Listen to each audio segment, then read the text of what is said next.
ng bayan, maasahan anumang panahon.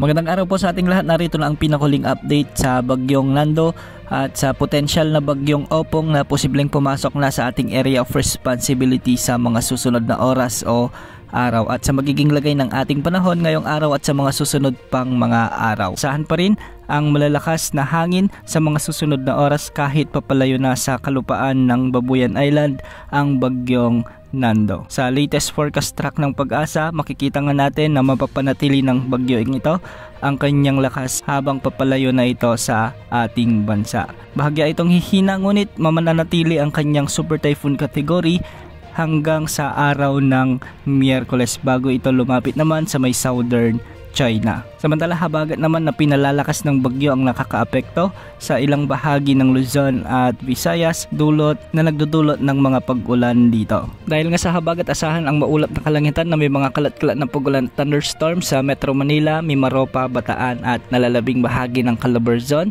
At habagat din ang magdadala ng bahagyang maulap hanggang sa maulap na kalangitan na may mga kalat-kalat na pag-ulan at thunderstorms sa nalalabing bahagi ng ating bansa. Samantala, matataas na pag-alon pa rin ang inaasahan sa mga karagatang sakop ng Northern Luzon, kaya mag-ingat po lalo na sa mga kababayan natin na malapit sa mga dalampasigan. Samantala, isang potensyal na bagyo ang nagbabantang pumasok sa ating area of responsibility at ayon sa Pag-asa na sa katamtaman ng tsansa nitong lumakas bilang bagyo sa susunod na 24 oras.